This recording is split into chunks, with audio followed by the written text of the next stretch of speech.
Hi students, good morning. आज हम लोग plant resistance to insects study करेंगे। हम सभी जानते हैं कि प्लांट्स और इंसेक्ट्स धरती पर साथ साथ रहते हैं और ये हिस्ट्री अप्रॉक्सीमेटली 350 मिलियन ईयर्स पुरानी है। अगर कोई भी दो फाइला, प्लांट और इंसेक्ट, इनमें अगर कोई रिलेशनशिप होती है, जैसे पॉलिनेशन हो अगर रिलेशनशिप, तो वो म्यूचुअली बेनिफिशियल होती है दोनों के लिए, प्लांट के लिए भी और इंसेक्ट के लिए भी। लेकिन अधिकतर प्लांट और insect interaction insect predation of plants से संबंधित होते हैं, यानी इंसेक्ट्स प्लांट्स पर फीड करते हैं और इस प्रकार के इंसेक्ट प्रिडेशन से बचने के लिए प्लांट्स हर्बिवोरस इंसेक्ट्स के अगेंस्ट कुछ डिफेंसेस अपना लेते हैं, अडेप्ट कर लेते हैं। अब ये प्रीडेटर होस्ट रिलेशनशिप इतनी कॉमन है कि हर प्लांट स्पीशीज एक ना एक इंसेक्ट या दो इंसेक्ट्स के द्वारा भी प्रीडेट की जा सकती है, खाई जा सकती है। तो प्लांट्स अपने आप को इन इंसेक्ट हर्बिवोर से बचाने के लिए कई प्रकार की स्ट्रैटेजीज अपना लेते हैं और ये स्ट्रैटेजीज भी कई प्रकार की होती हैं।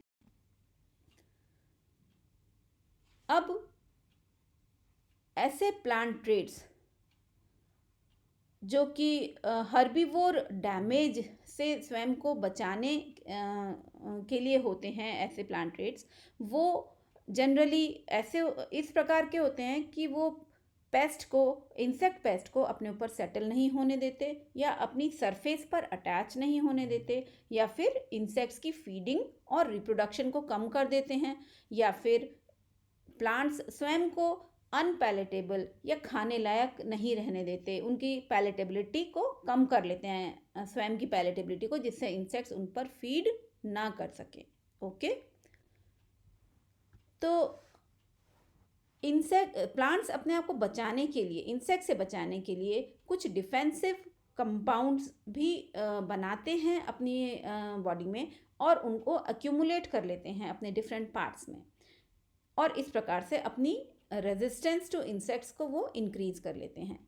तो सबसे कॉमन मेथड जो प्लांट्स यूज़ करते हैं इंसेक्ट्स के अगेंस्ट या हर्बिवोरस एनिमल्स के अगेंस्ट, वो है प्रोडक्शन ऑफ टॉक्सिक मेटाबोलाइट्स। ये टॉक्सिक मेटाबोलाइट्स वो केमिकल्स हैं, वैरायटी ऑफ केमिकल्स हैं जो कि सेकेंडरी मेटाबॉलिक पाथवेज के थ्रू बनते हैं। सेकेंडरी मेटाबॉलिक पाथवेज वो हैं जो कि प्लांट्स के अंदर जो मेजर कंपोनेंट्स होते हैं, प्रोटीन्स, न्यूक्लिक एसिड्स और कार्बोहाइड्रेट्स का यूज़ नहीं करते, वो सेकेंडरी मेटाबॉलिक पाथवेज होते हैं। तो प्लांट्स सेकेंडरी मेटाबॉलिक पाथवेज को ऐसे टॉक्सिक केमिकल्स बनाने के काम में लेते हैं। अब ऐसे secondary plant compounds, particular secondary plant compounds जो कि स्पेसिफिक प्लांट फैमिलीज़ में ही पाए जाते हैं, स्पेसिफिक प्लांट फैमिलीज़ में ही रेस्ट्रिक्टेड होते हैं, वो उनके कुछ एग्जांपल्स यहाँ पे आपके सामने दिए हुए हैं मैंने। जैसे कि ये ग्लूकोसिनोलेट्स होते हैं जो कि ब्रासिकेसी फैमिली या क्रूसीफर्स जिन्हें कहते हैं उनमें पाए जाते हैं, या कार्डिनोलाइड्स होते हैं, मेनली कार्डियक ग्लाइकोसाइड्स होते हैं, ये एस्क्लीपिएडेसी फैमिली में पाए जाते हैं, जो कि मिल्क वीड्स प्लांट्स होते हैं पर्टिकुलर कैटेगरी के, उनके अंदर पाई जाती है। ऐसे ही कुकरबिटेसेंस एक प्रकार के टॉक्सिन्स हैं जो कि प्लांट फैमिली कुकरबिटेसी में प्रेजेंट होते हैं।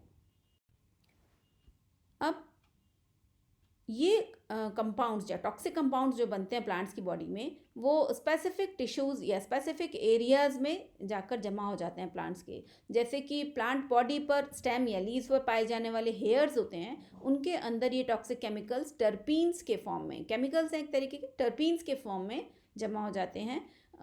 कुछ फिनॉलिक कंपाउंड्स होते हैं जो कि वैक्स लेयर के फॉर्म में प्लांट्स में जमा हो जाते हैं, प्लांट्स पे या प्लांट सरफेस पे।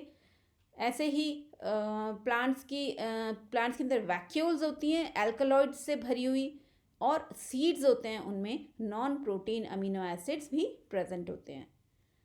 प्लांट्स के रिप्रोडक्टिव पार्ट्स जो कि बहुत एक्सेसिव स्टोर ऑफ एनर्जी का रिप्रेजेंटेशन करते हैं। बहुत ज़्यादा एनर्जी होती है उनमें, स्टोर्स ऑफ एनर्जी होते हैं, तो वो स्पेशली हर्बीवोर्स के लिए बड़े अट्रैक्टिव होते हैं।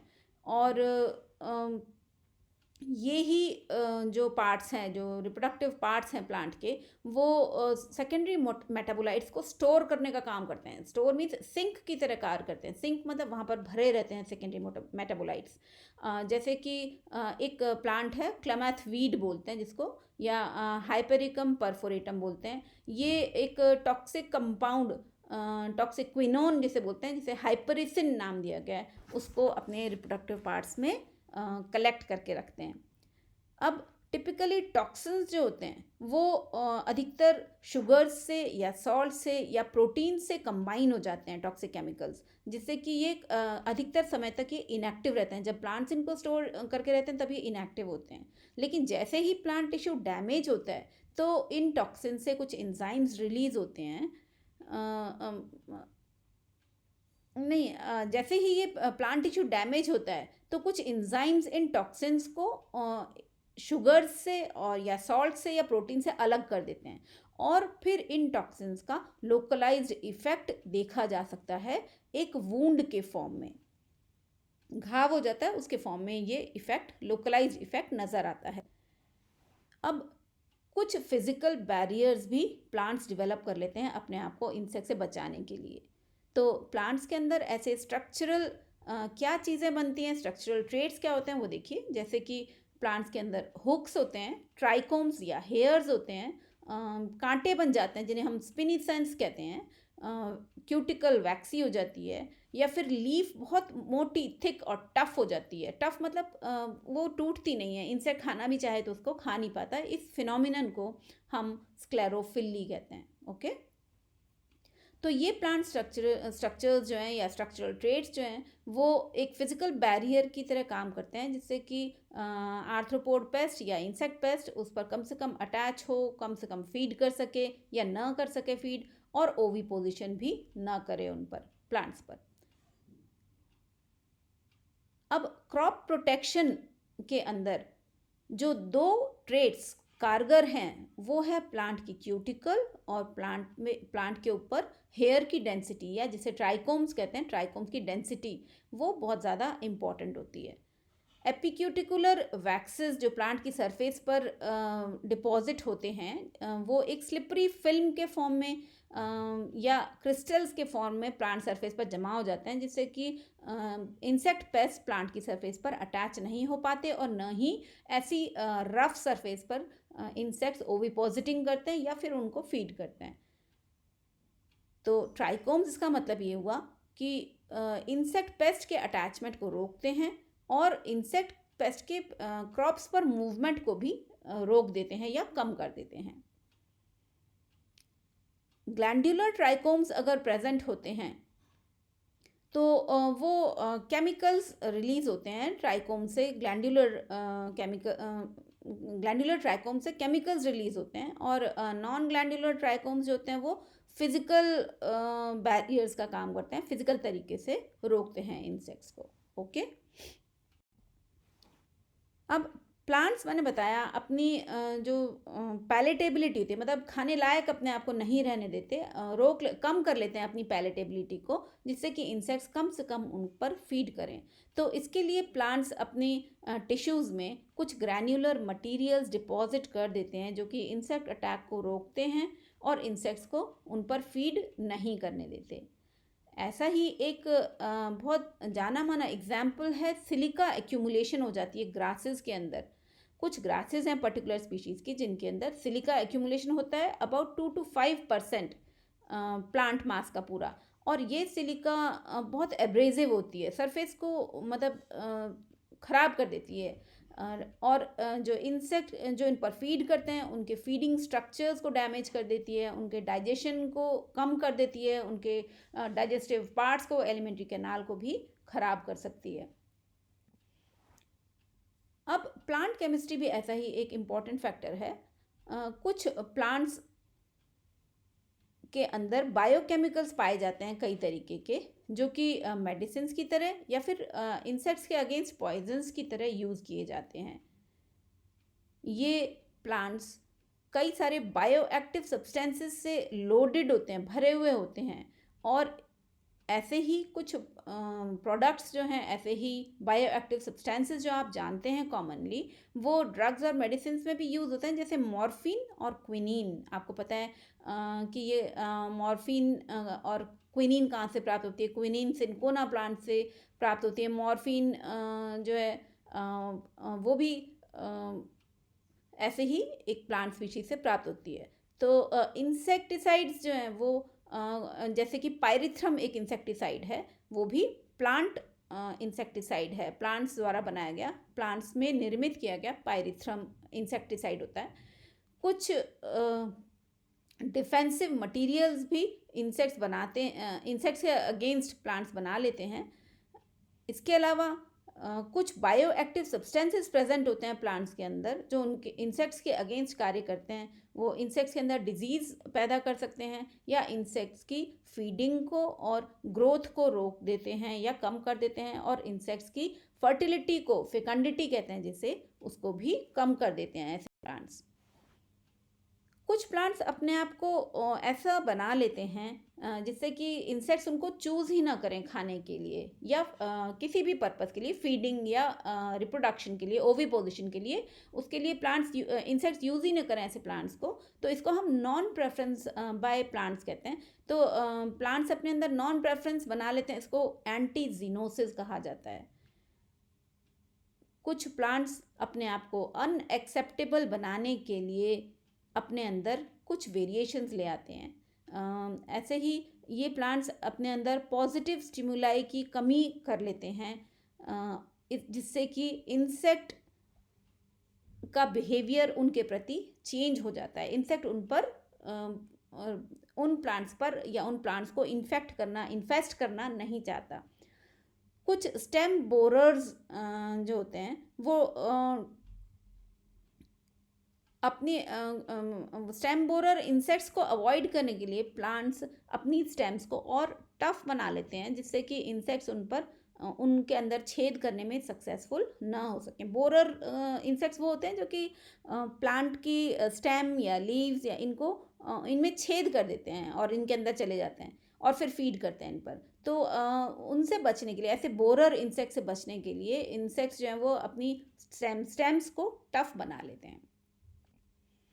ऐसे ही एक प्रॉपर्टी है प्लांट्स की जिसे एंटीबायोसिस कहा जाता है। तो प्लांट्स अपने आप को